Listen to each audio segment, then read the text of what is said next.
Good evening.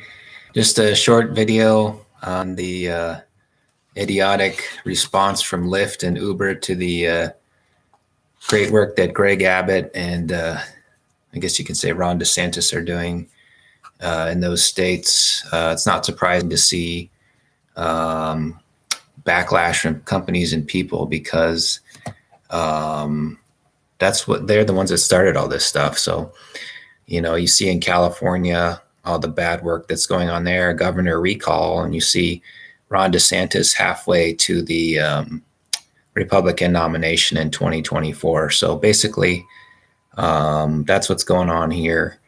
Any company should be staying out of this, regardless of what side you're on. It's unethical, number one. So that's our first point. Any company who gets involved in politics is unethical. You're speaking on, these are all public companies. You're speaking on behalf of public shareholders. You're probably 50-50 on politics.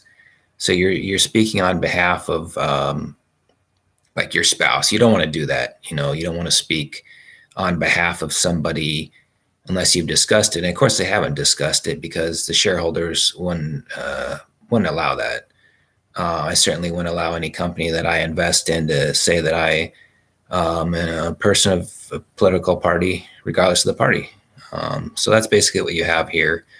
You can see companies well run like Facebook, who, if you go back to the 2016 election, Zuckerberg said no, they're not going to get involved in the Trump-Clinton election. That was perfect, So there's a situation of it. Zuckerberg doing the right thing, and you see with Lyft and Uber, unfortunately, making the wrong decision today. And that kind of reinforces the market caps of these companies. Facebook's over $1 trillion, and Uber and Lyft get run over by a tank compared to Facebook. So the situation settles itself. But so number one, unethical. Number two, it's not financially good for the company. You can see with the reaction to the NFL player ratings last year. I think that will continue with the professional sports leagues getting involved in politics, just accelerate their decline. You're basically telling half of your customers to go home. So just devalues the company. You're not going to change the outcome of any election, and you're not going to have any other sort of change that you think. It's not going to change the situation either. So basically, you're just splitting your company in half, making it look like you're getting more people in a certain political party, but it's not. You're just taking a snapshot of selective data. So basically, you end up in a worse shape than you were before, which is not what a company should be doing. A company primarily wants to make profits, not to lose them. So that's the second point. The third point is, this one is blatantly obvious, is Lyft. I was reading the article from them, and I didn't have any reaction to it at first because I wanted to read what they were responding to. I obviously supported the Texas law, and I don't know what it had to do with drivers, so I researched that a little bit. But what was completely idiotic was the part about Planned Parenthood, saying they're going to give money to Planned Parenthood. So the law says that they're talking about abortions and who can be sued, but it had nothing to do with the law. Had nothing to do with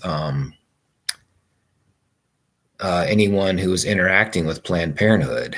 So why give money to them? And that was completely idiotic on their part to do that. Any customer of Lyft or Uber should be having red flags go off all over the place with this. And you're going to see a lot of customers not use their service now because they're not going to give money to these companies. And you had to know that from the start, when you get involved in that. So, that gets back to our second point, is you're not going to you take any conservatives' money and give it to Planned Parenthood, it's just going to be liberal money that goes there, which was already going there.